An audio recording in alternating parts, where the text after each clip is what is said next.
গত কয়েক মাস আগে শালী নদীর ওপরে থাকা ব্রিজের মাঝের অংশ বন্যায় ভেঙে গিয়েছে। প্রশাসনিক নিষেধাজ্ঞাকে উপেক্ষা করে জীবনের ঝুঁকি নিয়ে ভাঙা ব্রিজের ওপর দিয়ে যাতায়াত করছেন সাধারণ মানুষ। যানবাহন করছে যানবাহন, স্কুল কলেজের পড়ুয়ারাও যাচ্ছে। যে কোনো মুহূর্তে ঘটতে পারে বড় সড় দুর্ঘটনা। সমস্যায় 30 থেকে 35টি গ্রামের সাধারণ মানুষ। এই বিষয়ে শুরু হয়ে গিয়েছে শাসক বিরোধী রাজনৈতিক তরজা। বাঁকুড়া জেলার সোনামুখী ব্লকের রামপুর সতীঘাট শালী নদীর ওপরে থাকা ব্রিজের মাঝের অংশ ভেঙে গিয়েছে, বিপজ্জনক অবস্থায় রয়েছে। আর সেই ভাঙা ব্রিজের ওপর দিয়েই প্রশাসনিক নিষেধাজ্ঞাকে উপেক্ষা করে জীবনের ঝুঁকি নিয়ে দিনের পর দিন চলছে যাতায়াত। যে কোনো মুহূর্তে ঘটে যেতে পারে প্রাণহানির মতন ভয়ঙ্কর দুর্ঘটনা। এলাকার সাধারণ মানুষের দাবি, গত বন্যায় শালী নদীতে জলস্তর বৃদ্ধি পেলে ব্রিজের মাঝের অংশ ভেঙে যায়। 5-6 মাস হয়ে গেলেও এখনো পর্যন্ত প্রশাসনের তরফে ব্রিজ সংস্কারের কাজ শুরু হয়নি। ফলে তাদের জীবনের ঝুঁকি নিয়ে এই ব্রিজ দিয়ে যাতায়াত করতে হচ্ছে। সাধারণ মানুষ আরও বলছেন, প্রায় 30 থেকে 35টি গ্রামের সাধারণ মানুষদের প্রতিদিন এই মুহূর্তেই ভাঙা ব্রিজ ব্যবহার করতে হচ্ছে। পিয়ারপাড়া গ্রাম পঞ্চায়েতের অন্তর্গত এবং ধুলাই গ্রাম পঞ্চায়েতের অন্তর্গত বেশ কয়েকটা গ্রামের সাধারণ মানুষদের সোনামুখী গ্রামীণ হাসপাতালে যেতে গেলে এই ব্রিজের ওপর দিয়ে আসতে হয়। গ্রামের ছেলে মেয়েদের স্কুল কলেজে যেতে গেলে এই ব্রিজে একমাত্র ভরসা। রামপুর এলাকার মানুষদেরও প্রতিদিন বিভিন্ন কাজের তাগিদে ওই ব্রিজ ব্যবহার করতে হয়, তাই দ্রুত ব্রিজ সংস্কার করা হোক। এই মুহূর্তে একটাই দাবি এলাকার সাধারণ মানুষদের।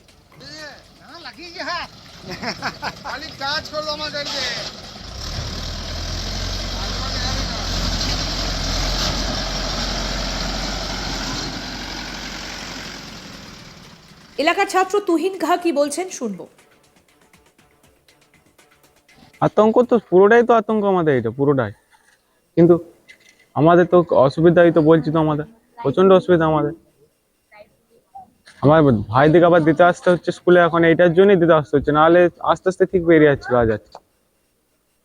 এটাই আমাদের অসুবিধা। এটা কি চাইছো তোমরা, কি চাইছো?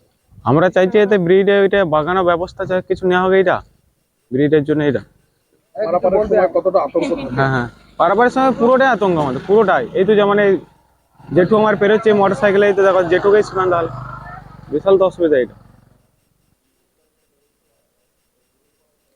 স্থানীয় বাসিন্দা নিবাস বাদ্যকর কি বলছেন শুনবো। মোটামুটি 5 মাস, ধরুন 4-5 মাস, 6 মাস হতে চলছে, কিন্তু এখনো পর্যন্ত কোনো কিছু তো কাজ হয়নি। এটা আরো জঘন্যভাবে ছিল, মানে মানুষের এতটাই অসুবিধা হচ্ছে, মানে যাতায়াত করা কিছুদিন তো একবারই বন্ধই ছিল যাতায়াত এই রাস্তাটায়। এখন তবুও মানুষ একটু আতঙ্ক নিয়ে, মানে ভয় ভয় করে হলেও পারাপার করতে হচ্ছে, কারণ এই দিক দিয়ে ওই ধারে মানুষের এই দিক দিয়ে না এলে কোনো কাজ নেই, আসতেই হবে। মানে সেই রকম সেই রিস্ক নিয়ে আসতে হচ্ছে আর কি। স্কুল আর বাচ্চাদের সব তো স্কুল, এখানে হাই স্কুল, আসতে হচ্ছে রামপুরকেই। সেইভাবে মানে আসার না উপায় থাকলেও তাদেরকে খুবই কষ্টের মধ্যে আসতে হচ্ছে। কাজ শুরু হচ্ছে না, এবারে উপর মহলেরই কারো আছে, এবারে আমরা তো সেইটা জানি না। আমরা তো সবাই জানাচ্ছে যে এটা কাজ শুরু করার জন্য, কিন্তু এরপর ওনারাই জানে। এলাকায় বিধায়ক সাংসদ রয়েছে, তাদের কি উদ্যোগ? ওনারা কাজ হবে বলছে, তো কখন হবে সেটা ঠিক জানি না আমরা। কতটা আতঙ্ক রয়েছে এখন?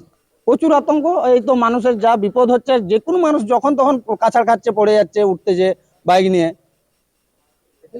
সাইকেল নিয়ে, আবার কেউ থাকলে হয়তো ঠিলে পার করে দিচ্ছে, কোনো যদি সাইকেলে কোনো জিনিসপত্র থাকছে ঠিলে পার করে দিতে হচ্ছে, আর না থাকলে সে তো খুবই অসুবিধার মধ্যে থাকছে, অপেক্ষা করে দাঁড়িয়ে থাকছে কে কখন আসবে যে ঠিলে তুলে দেবে তাকে। আরও এক স্থানীয় বাসিন্দা উদয় নায়কের কি বক্তব্য সেটাও শুনবো। কতটা আতঙ্ক নিয়ে আপনাদের পারাপার করতে হচ্ছে এখন? আমাদের অনেকটা আতঙ্ক নিয়ে আমাদের পারাপার হতে হচ্ছে। আমাদের জীবনে অনেক জিনিস নিয়ে, এই দেখুন কি অবস্থা, দেখুন, দেখছেন গাড়িগুলো কত কষ্ট করে উঠছে। হ্যাঁ, আবার গাড়িগুলো ব্যাকে নেমে যাচ্ছে, ব্যাকে পড়ে যাচ্ছে, আমাদের ধরতে হচ্ছে, তুলতে হচ্ছে, মানুষের এত বিপদ হয়। হ্যাঁ, আবার কারো মাথা ফেরে যাচ্ছে উল্টে পড়ে গেলে, এরকম হচ্ছে। হ্যাঁ, খুব আমাদের আতঙ্কিত ভোগ করতে হচ্ছে। কতদিন আগে এটা হয়ে গেল মাস 4-5 আগের ঘটনা, এটা হয়ে গেছে আমাদের। হ্যাঁ, এখন কোনো কাজ হচ্ছে না। হ্যাঁ, 5-6 মাস, প্রায় 5-6 মাস হয়ে গেল ঘটনাটা, কিন্তু এখন আমাদের রাস্তার কোনো সমস্যার সমাধান হচ্ছে না, আমাদের ব্রিজটা হচ্ছে না। নদীর জল মরে গেছে, দেখুন আপনারা দেখতে পারবেন, আপনারা ক্যামেরা করুন, নদীতে কোনো জল নাই। হ্যাঁ, তাহলে কাজ আরামসে করতে পারে। হ্যাঁ, কিন্তু কাজ করছে না। এলাকায় তো বিধায়ক রয়েছে, সাংসদ রয়েছে, তারা কি করছে? তারা কিচ্ছু করছে না, কিচ্ছু করছে না। যারা চোখ দিয়ে দেখছে না তারা তারা যে এই অবস্থায় চোখ দিয়ে দেখছে না। তাদের গাফিলতি রয়েছে এই যে এই সমস্যা নিয়ে আপনারা নিতা মন্দিরের গাফিলতি রয়েছে, তাছাড়া আর কি বলবো বলুন। হ্যাঁ, যে কোনো সরকারি কাজে তো নিতা মন্দিরে ওরা তো আগে হস্তক্ষেপ করে নিয়ে কাজটাকে ম্যানেজমেন্ট করে। হ্যাঁ, তাহলে ওরাই যদি না দেখে তাহলে তাদেরই গাফিলতি বলতে হবে নাকি?